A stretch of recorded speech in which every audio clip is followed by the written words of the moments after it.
Well, let's try it again. I went live, but nothing happened. Nobody joined, so I just deleted that one. We're going to start over. So we'll just see what happens here. If anybody can join in, let me know, because we do have a weak signal out here. I don't know what to do about it, but oh, there it is. Now I can see that we're going live now. Okay, good. Good. Well, I apologize for the tardiness. I started right at 6:30 like normal. And nothing happened. It said live, but I didn't see anybody joining in. I didn't see anybody asking questions. Now I get to see some folks. I see Tom Davis, John Henry, Kim Moore. Good to see you folks. You guys know the drill. Hashtag Pond Boss Magazine. Click like, share this to your timeline. You're eligible for a drawing for a Pond Boss hat and the Pond Boss mug. Stay with me that knows how to keep hot things hot and cold things cold. Robert McDonald's in. Good to see him. Hey, Billy Bates. I feel like you and I are becoming pretty good friends and we've never met. Chrissy Ufford Chapel. Good to see you. Mike Cottrell's checking in. Mike, have you had enough rain? Holy cow, we are hanging out in the RV in Washington County, Texas, not far from the Brazos River, about 2 miles away or maybe less than that. And it has rained huge volumes here. And I know it's rained all through Texas and points east throughout the South, quite a bit in the Midwest, Missouri, Iowa, Tennessee. You know, I know you guys have had quite a bit of rain. I see John Funk. John hasn't had much rain at all. He wants me to talk about catfish tonight. We'll give that a whirl. The old throat's getting a little bit better. Finally got some antibiotics on it. Yeah, there we are. Danny Mack says, John Henry, good to see you. I tell you how wet it's been here. They have had flash flood warnings about 5 times in the last 6 days. And when I went out this morning pretty early, I noticed something kind of gray, spotty gray on the dirt behind the RV. Mold is growing on the dirt. That's how wet it is here. So, holy cow. Yeah, we need to get me a high-speed connection. But you know what? I've tried that out here in the country, so the only option we really got is Hughes Internet, which is a satellite connection. So that's the bad news. The good news is that we're going to close on our house in Granbury, Texas, Friday.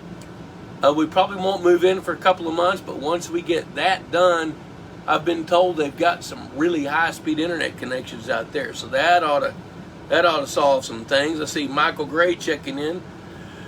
Got a really cool story coming up in the next issue, the July-August issue. I started working on it over the weekend and then some today and off and on all week long. I got a couple of really interesting things to tell you guys. I did something I never do, ever. I'll tell you that in a minute.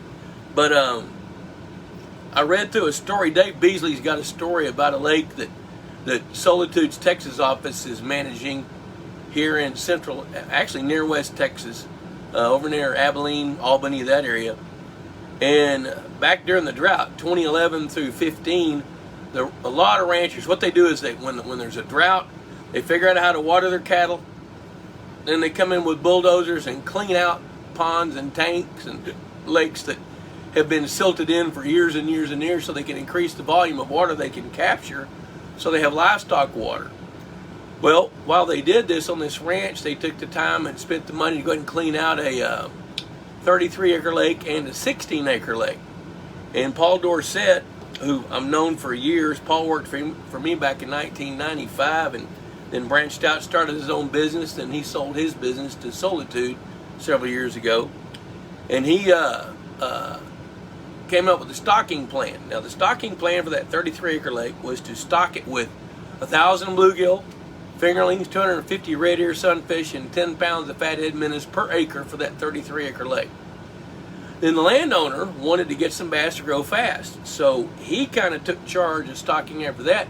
Told Paul he wanted 500 pure strain Florida bass. That's 15 bass per acre. If you stock 15 bass per acre, your catch rates are going to be poor, but your growth rates are going to be astonishing. Well, 2 years later, Paul was electrofishing that lake to check the status of it. Shocked up quite a few 3 3/4 to 5 pound bass at 2 years old. Now, a 5 pound bass after 2 years old is huge. I don't care where you are in the United States. But they shocked up one bass. Now this lake had gone completely dry. They shocked up one bass that weighed a little over 10 pounds. Well, they captured that bass about a month ago, weighed it and measured it. They moved it to another lake, along with 17 of the other superior fish, to get the genesis of a bass population into this new 17-acre lake on that same ranch. That bass now weighs 14 pounds plus at 4 years of age. The story about that will be in the next issue of Pond Boss magazine. You know, I've been helping a guy named Greg Graves over south of Kansas City. Helped him design about a 60-acre lake. Started working with him probably 7 years ago. So the first story in a series of stories about his lake will be coming up in the next issue of Pond Boss as well. But the interesting thing about his lake is we overstocked it with bass just so we could get a higher percentage of female bass to grow really, really fast and then start culling early. Now what will happen in this lake in West Texas, they're already culling bass because that 10-pounder reproduced last year and then again the year before and then this year. So they're going to be culling fish because there's not enough big bass in there to keep the numbers down. So they're going to be culling along the same rate we are. We captured a couple of, I think I told this last week, but two bass that are 2 years old that were knocking on the door like 2 ounces shy of 5 pounds in Missouri. That's super growth rates. So you'll be able to read about both these lakes in the next issue of Pond Boss. Now, I'd gotten a call from a guy who had bought a hunting ranch outside of Jacksboro, Texas. And he wanted me to come take a look at a lake and some ponds and then see if I could help him come up with a stocking plan. And his goals are fairly simple. They sell hunts, and then he likes to hunt and fish. So he said, hey, why don't you plan on bringing a bunch of fish? I said, no, let's go take a look at it first. We'll come up with a stocking plan, and then, you know, we might need to, you know, and I thought I would be able to ask him some questions about the history of each pond and each lake. Well, there were 5 ponds that are really small, anywhere from 1/10 of an acre up to maybe an acre. And then his bigger lake's probably 10 acres. So I always look up the owner before I go meet him. Well, I didn't do that this time. Had no idea who this guy was. I was pretty embarrassed when he got out of the truck and I started thinking, okay, now I should know who this is. Well, his name is Fletcher Cox. He's a fantastic NFL football player for the Philadelphia Eagles, and I was a little embarrassed to not know who he was, but I haven't followed the NFL in a couple of years. I haven't really paid attention, and I've never really singled out Philadelphia as one of my teams to follow. But anyway, I got to spend time with him, and we started working on a game plan. We're going to have to go electrofish his lake, see what's in it, and then figure out a stocking plan. I thought that was kind of fun. Okay, so let's see here. John Funk needs range. I'm going to talk about catfish for you in a minute, John Funk. Let's see what we got. Michael Gray. Now, Michael's got a really good story as well about having a collar a spring that he could not figure out how to get into this lake that he built. It's a very entertaining and informative story that's going to be coming up in the July. So here's the bottom line. If you haven't subscribed to Pond Boss magazine, here's the latest issue right there. If you haven't subscribed, it's $35 for a year. Billy Bates, say it with me. It's cheaper than a Friday night date. And it lasts a year.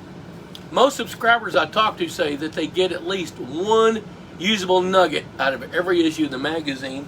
And one of the things we try to do is make you better stewards of your land and water and try to help you keep from paying the dumb tax. Speaking of articles coming up in the next issue, I read through Dan Van Skyke's article today, and there's some new things about how to manage, I'd like to use the word control, but that's not possible, how to manage feral hogs on your rural property. So that would be really, really good to read about. So let's see here. Ashton Hunter, Chrissy Cheppel, no rain in Alabama. Look at there, Fred Bingham's sipping a little bit of Bell Mead 108 proof. You know what? If I had some, I'd sip it with you, but I'm a little short right now.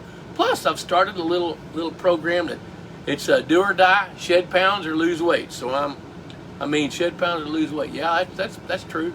Or die from it. So I'm kind of backing off on the adult beverages except for vodka a little bit. Ashton Hunter, what's your thoughts on wrapping pallets with chicken wire for habitat on spawning flats for fry? I would not do that. I would do the pallets. The chicken wire, if you ever throw a lure in it, you're hung up and you're going to break off because you can't move it.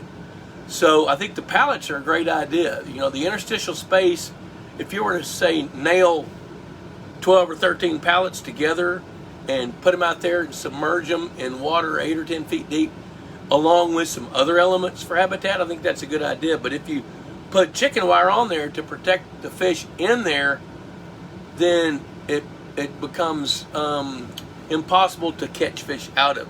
And if those fish are going to be in there, the chicken wire is not going to make them want to stay in there longer.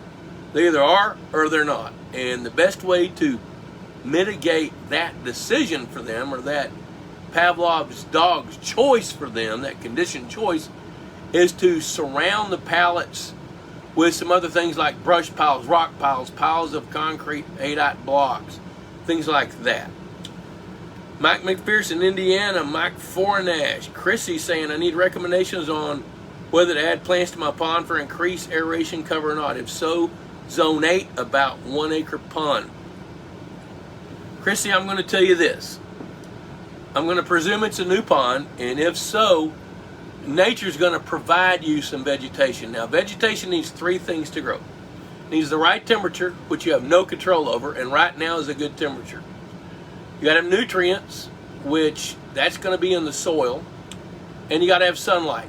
So if the water's clear enough, there's some food in the soil and the mud at the bottom of the pond, and the temperature's right, something's going to grow.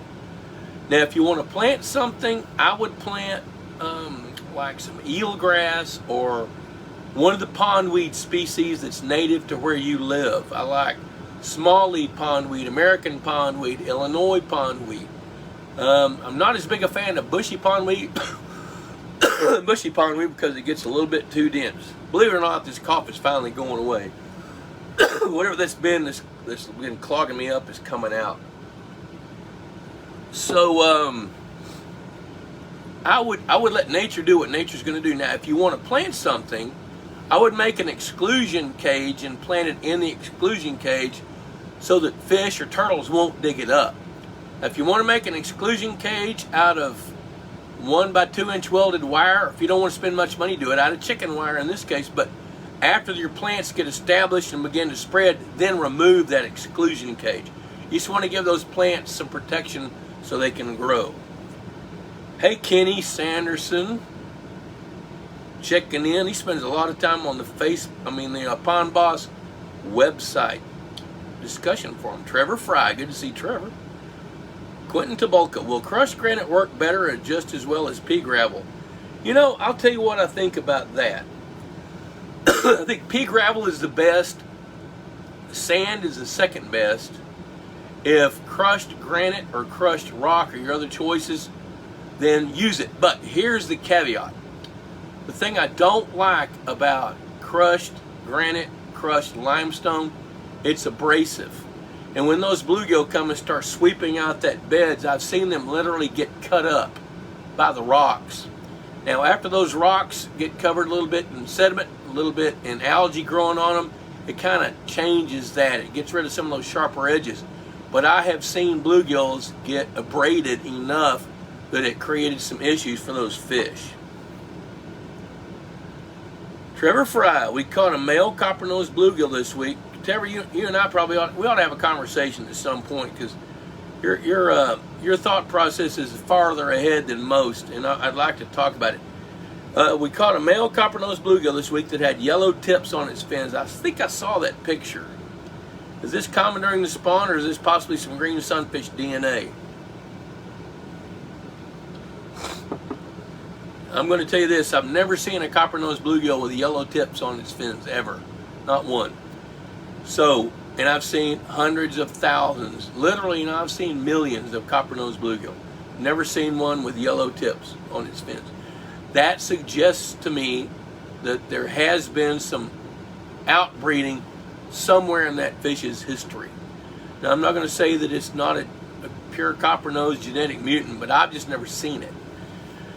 So my gut reaction would be there's probably some green sunfish genetics in it, where that one may have reproduced with a male, or is the result of a male hybrid sunfish crossing with a female copper-nosed bluegill, and that's what the offspring look like. That could be that.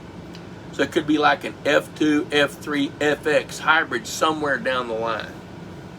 Robert McDonald, our community HOA, refuses to fund aeration for our 2-acre lake. We had a kill of big largemouth bass last summer. At what oxygen level do largemouth bass start to die? I'm going to tell you that your HOA needs to buy the aeration system. If not, you guys need to pool your funds and go do it. The direct answer is largemouth bass, they don't begin to die. They die when the dissolved oxygen drops below 3.0, somewhere around 2.5, 2.6, they suffocate. Now, I know this. I've literally tracked bass living in a thermocline to seek cooler water where the dissolved oxygen level was right at 3 parts per million. So at 3, they can live. But here's what happens. When there's an oxygen depletion that goes low enough for bass to die, it usually happens at daylight as a result of some stimulus, whether it's the pond turned over because of a heavy rainstorm, there's too much aquatic biomass, too much aquatic plant biomass that's consuming too much oxygen through the course of the night. It can be because of a plankton crash. There's a number of reasons that can cause dissolved oxygen to plummet. But it's only, how long can you hold your breath? That's a little bit longer than a bass can hold its breath. You know, bass have got to continue. There's a great article coming out in the next issue of Pond Boss. Hey, have I told you about that? $35 a year, cheaper than a Friday night date. Dr. Claude Boyd, the world's leading, he's the preeminent water quality expert for the aquaculture industry, has an article on each issue. He's got one coming up in July, August that explains how this happens. But what happens is all a bass needs is all most fish need are about 15 to 20 minutes at the most of lower lethal dissolved oxygen to suffocate, die, and they're gone. It can happen in 5 minutes. So even if the oxygen plummets and then comes right back up in 20 minutes, it's too late. They're dead. You know, so aeration can help solve that problem. And for a 2-acre pond, you're talking about spending $2,000. You know, and so tell me how much those dead bass were worth. Compare that to the cost of an aeration system. No, wait, don't even tell me how much the bass were worth. Tell me how much the time that it took those bass to grow up was worth. 4 years worth? 5 years worth? And it's going to take that much to replace those fish that died. So, you know, $2,000, $2,500, $1,800, whichever system you pick for a 2-acre pond will pay for itself if it prevents one fish kill. Doug Brown, evaluation please. Stocked F1s, December 3, 2020. Finally caught 2 this weekend. The first one was 12 inches, 9 ounces. Second one was 12 inches, 10 ounces. I'm having a very difficult time getting my local store to order Aquamax largemouth feed. Let me see here. As well as recently been diving the pond and finding a great population of hybrid bluegills from breeder size down to fry. Been implementing habitat for smaller bait and feel I'd like to add more bait additional to bluegill. We have as well implement some genetics on the bass side. Probably best I consult with you on prior to anything. Okay. Now let me kind of let's address the feed issue first.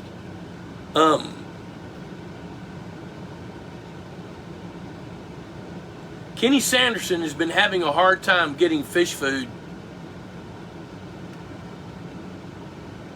from his feed dealer in Goodland, Kansas. They'll only order a pallet, so there's no demand for it. Okay, you know what? That's really, really aggravating. And I need to, Kenny, I've been traveling the last few days since you and I spoke, So I'm going to follow up a little bit with Purina. They don't have to buy a pallet of anything. Now, I don't quite understand sometimes how Purina does things, but I know this. There are feed stores all over the nation that have, like, all the Aquamax fish foods, I say all of them, whatever they sell the most of, on the floor. Also know this, there's a distribution system. Even though that fish food may be milled in Mississippi or Texas or Ohio, they've got distribution centers scattered all over the nation with trucks going to and from all the time. So I'm having a hard time wrapping my brain around a dealer that's telling you that he can't get it, and then there's a salesperson that's telling this dealer the same thing. So I've been talking to the higher ups at Purina to figure out what the problem is, but I haven't followed up with them. I'll do that tomorrow. But I wish I had a great answer. I don't, because Purina's had trouble with distribution in years past. They usually work to fix it. And another one of the big issues Purina's got is not all their dealers are strictly Purina dealers. A lot of their dealers sell other feeds. They sell other brands of feed. And so the loyalty back and forth to me sometimes doesn't look mutual. It looks like if that dealer's loyal, then the provider, the producer, is going to be loyal. But I don't know those politics, and I don't get it. And I'm not giving you a good answer on how to get the fish food. Your 12-inch, 9-ounce fish from a December 3 stocking, if those fish were 3 to 5 inches long, which they probably were, that's about what you'd expect. You would expect the top side of those fish with plenty of food. By the time you get to the fall, the top end will be 2 1/4, 2.5 pounds. Most of them will be 1 1/4 pounds to 1 3/4 pounds. Any recommendations on a reputable fish hatchery in East Texas to find already grown Florida and F1 bass to add to our 13-acre pond? That, I tell you, fish have become quite an elusive commodity lately. I would go to pondboss.com, click on the resource guide, and start checking in with some of those fish farms and fish providers in the resource guide. There's going to be American Sport Fish Hatchery. There's going to be Overton's over in Buffalo, Texas. Frankly, quite a few of the fish dealers buy fish from producers, which that's okay as long as you know what you're getting. That's not a big deal at all. I've been culling bass for 2 years now, starting to see an increase in relative weights, as well as been racing Diamond the Pond with. Okay, holy cow! I married those two together. Okay. Let's see. I'm married two things here. Doug Brown. Tomorrow I'll try to find out answers about fish food. Okay, Ashton Hunter.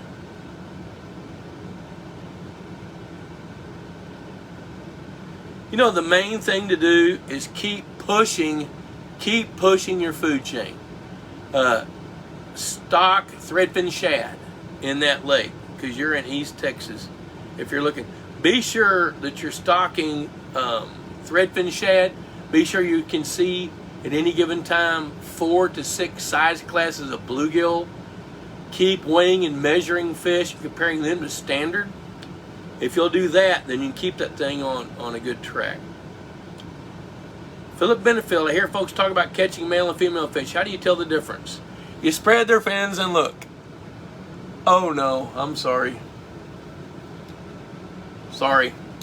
No, I'll tell you, this time of year they're pretty easy to tell, because especially when you're talking about sunfish, the males are dark colored. Sunfish like bluegills, the scales are tipped in black, and the females' bellies are bulging full of eggs. Now, the bluegills, depending on where you are, they're going to spawn several times a year. If you're up where Drew Hay and Philip Hay live, I saw Philip on there a while ago, they may spawn twice a year.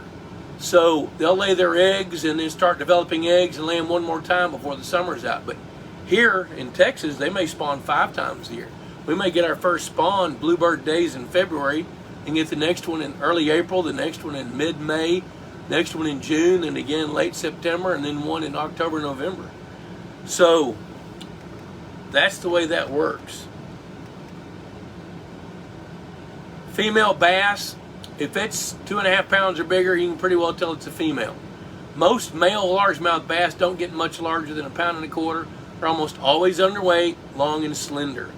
But if you spread their fins and look, a female has got a vent. And this time of year, it's typically pink and it's a little slit. And then when you look at the male, there's just a little papilla. Look that word up.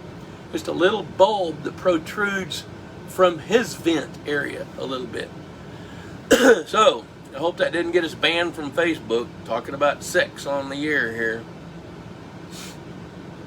Billy Bates says, why won't certain species of fish eat good, high-quality pellet? Understand crappie are not typically pellet fed, but I've seen on multiplications both your favorite feed and Bruce's favorite feed hit a crappie right on the nose and just acts if it's a sweaty teenager's sock after an August football practice. I love that analogy. Yeah, I think I'd spit out that sock too. Well, the thing about fish eating fish food, there's some fish such as bluegill, minnows, hybrid stripers. Hybrid stripers are conditioned to it from the get-go. But if the other predator type fish, specifically crappie and largemouth bass, and even red-eared sunfish eat crustaceans for a living. But if they're not conditioned to eat that feed when they're young, they're not going to do it because they don't know what it is. They're used to chasing something alive. So that's a matter of conditioning. It's like if you catch a wild dog, you catch a coyote, you try to teach it how to sit, it's just going to try to get your hand off because it doesn't know what that means. Same thing. Those pellets are like giving a coyote a command. They don't get it because they're predators and they weren't conditioned to it. Now what Bruce does is he's got a schedule that's conducive to conditioning his fish. So he can go down there before work, he can go in there at lunch because he lives 5 miles from where he works, and he can go down there after work and he can work with those fish and condition them day in, day out to get them trained to come to his dock, and then he'll feed them, and he starts them off with live food. He'll feed them bluegills, and then once he starts feeding them bluegills, then they graduate. They go from pre-K to kindergarten, and now all his fish are in the NFL. Speaking of NFL,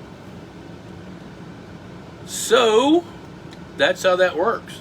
Now I'm not going to tell you that some crappie and some bass won't figure out how to eat pellets, but I'll tell you this: it'll be something less than 1% of the overall population will finally figure it out.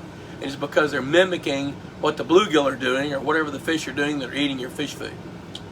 So Nick Allen says, Ron Ardoin took out 75 pounds of bluegill. That's a good move. And I hope you took out the smaller of the bigger ones when you took those out. And I hope you sold them for about 12 or 15 bucks a pound because that's what they're worth right now. They're in short supply. What's your thoughts on catching and keeping bluegill while on the nest or just off the nest? We've been hitting them hard year after year and wondering if it's ever going to catch up with us and hurt the populations. 6 Acre Lake, nice bluegill, average 9 to 10 inches, and always throw the large males back and large red ear. I'll tell you this. My opinion is if your primary goal is to produce food for your largemouth bass, let the bluegills on the nest stay on the nest. Because typically the bluegills that are on the nest are the best ones and the biggest ones. So if you can go catch the next size down, like if you're catching 9 to 10 inch bluegill off the nest and you're taking them out, then what you're doing is inviting the 6 and 7 inch bluegill to come in and take over the nest. Once they do that, their growth rate's going to plummet. They're not going to get nearly as big as they would have if you leave those bigger fish on the nest. So there's 2 good reasons to leave the biggest ones on the nest. One is to allow them an uninterrupted chance to reproduce, to produce food for your bass. The second reason is to force the younger bluegills to get bigger than they are. Now once you start catching some 10, 11, and 12 inch bluegill, start taking out some 9s. That's fine. But if you want to harvest some now, take some that are 6 to 8 inches long and throw the males back. I think that's a good idea. Would you raise bluegill and tilapia in the same hatchery pond? I've done that. Yes, I would. How many times will the tilapia spawn? Over and over and over. They're not inhibited by space, and bluegill are not as inhibited by space as a bass is or other fish. But you will see lots and lots and lots of babies. Now, if you're going to raise them in a hatchery pond, be prepared to harvest. You know, and one of the things I do, or I've done with my hatchery ponds that I sold, I would go in about once a month and take a seine and just sample and see what I had. You know, if I got a whole bunch of fish like that swimming through the net, I'm going to keep feeding them, keep pouring the feed to them, give them another month, do it again. And then once I start seeing a crop that's harvestable, then we'll start harvesting some to make room for the rest to get a little bit bigger. You know, and toward the end of the year, tilapia are going to die. You know, Jeff is over in North Carolina, so Jeff, I know tilapia are going to die in the wintertime over there. So I would harvest them at the right size to serve the purpose that you want to serve for your bass lake. There's Jerry Siebert checking in from Oregon. I think he's the only Republican that I've met that lives in that state. Bob Mayer, greetings from Aiken, South Cackalack. Just got my first magazine for my subscription. Great stuff. Welcome, Bob. If you got questions, man, throw them up here. Let's see here. Drew Hay is checking in. 7:05. You know, I'm gonna stop a minute, and I've got to thank our sponsors. And you know, I love working with Purity Mills, best fish food on the market. We are going to have a little come to Jesus talk about distribution, so I can get some answers. If you guys will be watching the Facebook page for Pond Boss, I'll get you some answers about distribution and find out where this is coming from. If there's a salesman out there spreading that information, he's probably focused on horses and cattle, doesn't understand fish. So I will find out the truth on that. I'll call David Nelson tomorrow, and I'll call Michael Schlegel in at Gray Summit and find out the truth. Get that out there. But I love Purina's Fish Foods. I've been a fan. I've been loyal to them. I've seen great results with their fish food. My favorite's Aquamax MVP. Because you can feed all the different species of fish that eat fish food. 9 different pellet sizes. And one of the things I love about that feed, I got to help develop it. They did it. I got to help plant the idea 10 years ago.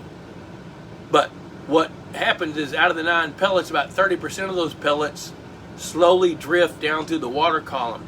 The rest of them float. So the most aggressive fish can feed at the surface like they do anyway, but what you don't see is the fish that are underneath there that aren't getting the nutrition that they need sometimes. So MVP gives fish a legitimate shot at that fish food all the way up and down through the water column. I also love Texas Hunter products. Great fish feeders. That's the only kind I use now. I love them. I love their customer service. I love the product. I love how well it works. If there's ever an issue, I mean, I sent an email to Chris Blood the other day. My son's feeder, I went and tested it. The battery said good on it. Well, I thought maybe one of the motors was out, and I sent an email to Chris. He said, no, it's a dead battery. The next day we had a battery, fixed it, plugged it in, there it went. Nick Allen, good bass population to which keeps overpopulation. Yeah, okay, I got it, yep. You got to control bass numbers to keep bluegill numbers growing bigger too. Jacob, driving Amarillo, listen to my weekly fix. Hello, everybody, good to see Jacob. Watch the highway, dude. Also, I want to let everybody know about the Bob Lusk Institute of Higher Pondology. Now, once we get settled in Granbury and I learn how to play that game, they've got a conference center and like 18 hotel rooms, ponds all over that place, the river and Lake Granbury out there. We may host one there. I just got to learn how to play the game. But in the meantime, you can access the Institute of Higher Pondology online. Now, you got to pay for it, but I promise you, what you get from that will help keep you from paying the dumb tax. And I got an email from a guy today that was telling me how it took him 3 years to begin to figure out what he should have done. And by that time, he'd already done some things he wished he'd done different. So he was paying the dumb tax. We'll help coach you through that. There's 22 videos in 6 different modules from a variety of topics. You can look at those, and the price ranges from $79 up to $495 for all of them. So find that by going to pondboss.teachable.com. You can click on that, it'll come right up, you can see it and jump right in there and go. And something else we're working on, some new videos for that institute set. And we evaluated a couple of lakes. We've got got a video coming up on how to feed fish. We've got one on evaluating lakes. We've got one on how to evaluate your fish. So we got something coming up. Let's see what else. I'm going to talk about catfish here in just a second.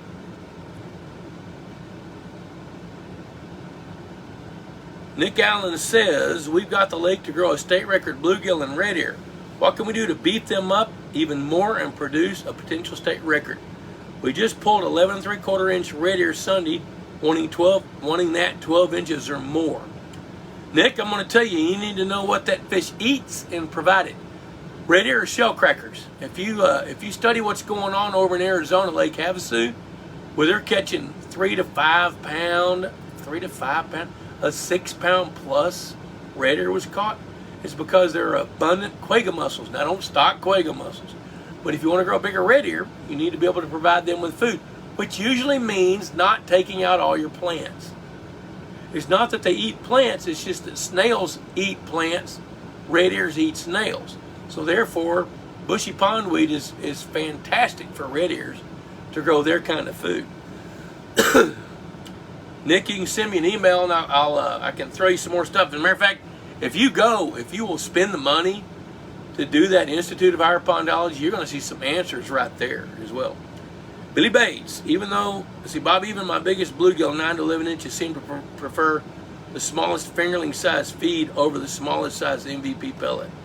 These pieces are barely bigger than a grain of sand. I was thinking of buying maybe one of the grower feeds next, which is a bit bigger. If you're going to do that, go to 500. Do 500. Because 500, here's the problem with keeping those big bluegill on smaller pellets. It takes a lot of energy to ingest enough of them to fill their bellies. If they can get what they need in 7 or 8 attacks, of larger pellets, then they spend less energy, which makes their conversion rate go up, which gives them better top-end potential later on down the road.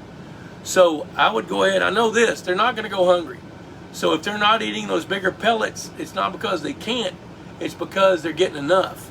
I'm not telling you back off on the feed, but I'm going to tell you I've seen lots and lots and lots of 9 to 11 inch bluegill suck in Aquamax 600 pellets, which is the top size pellets in MVP.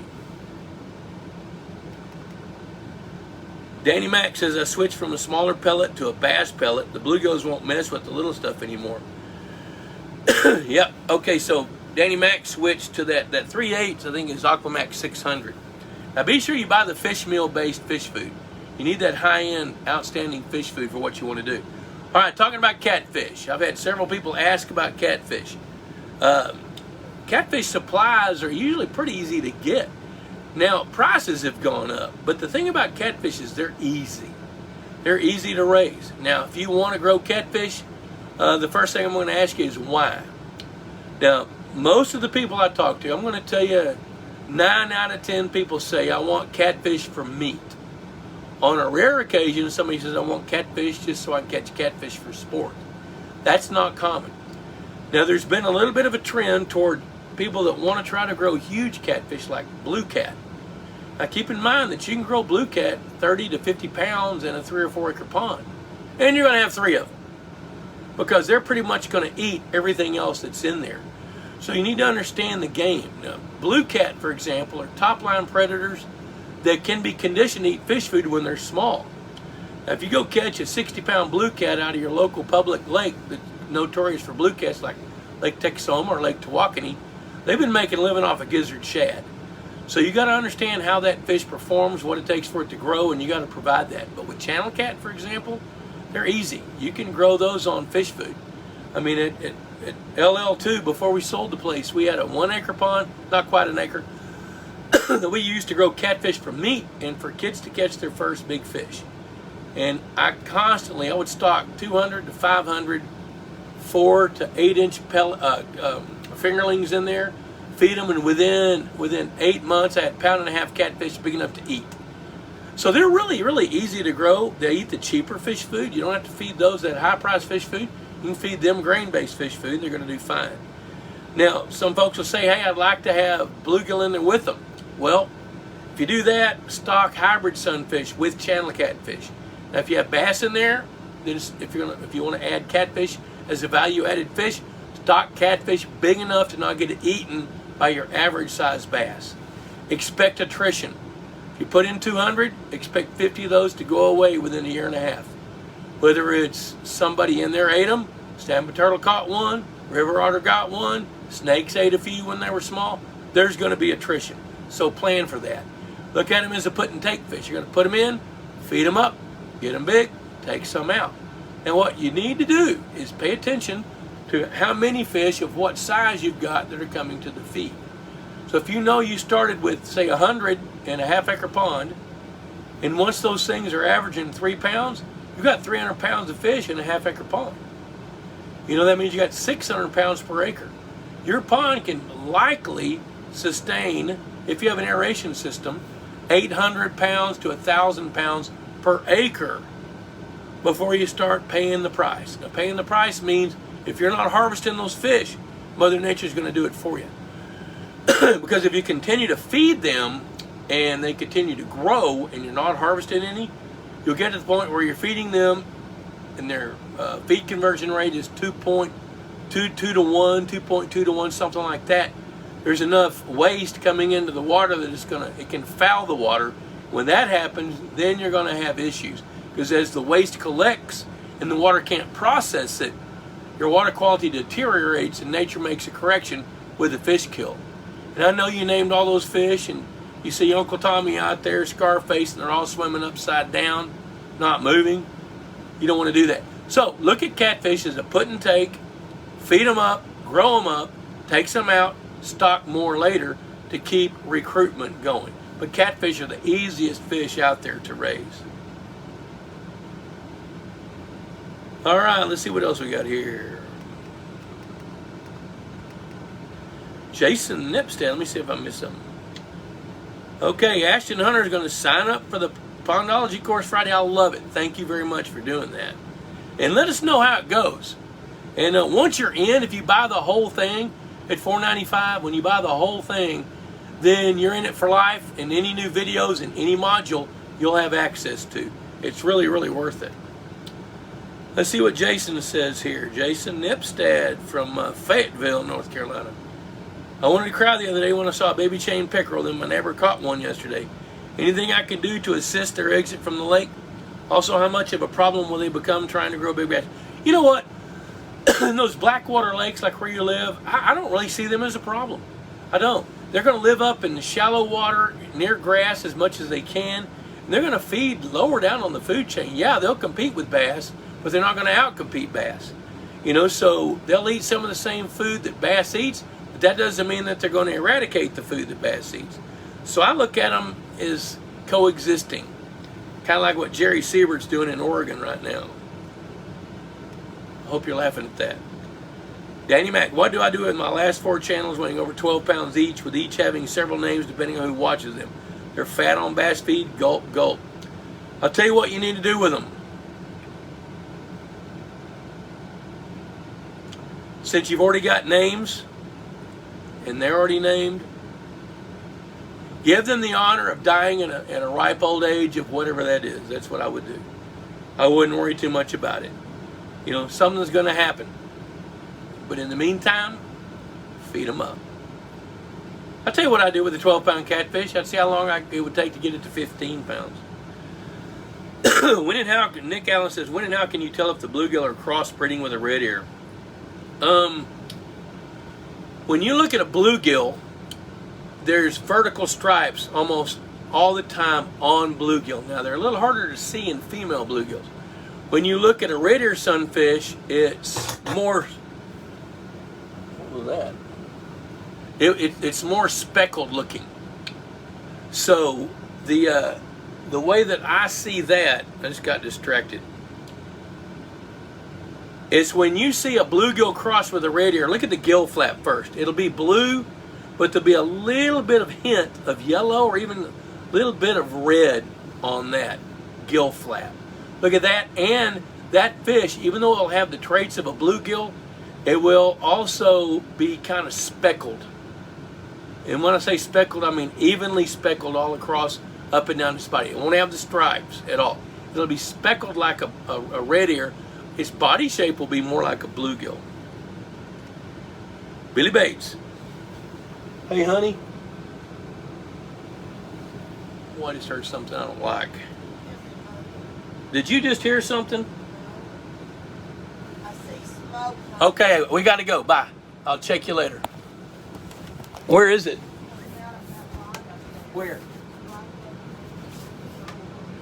Coming out of what line? The light up there. No, get there. Right there.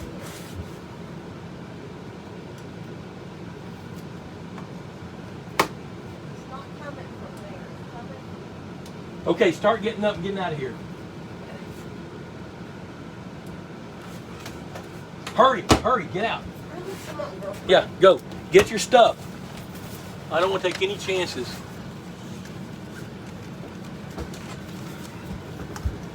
Start just getting your stuff, get it out, put it in the truck. Everything. What are you thinking? I'm thinking there's so much may be on fire.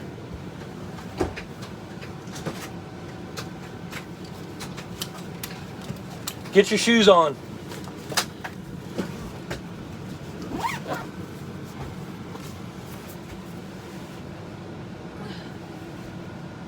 Should we call something?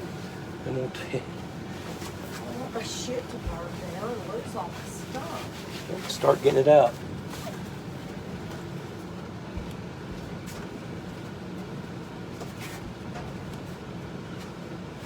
Go. Call John. Get him over here right now.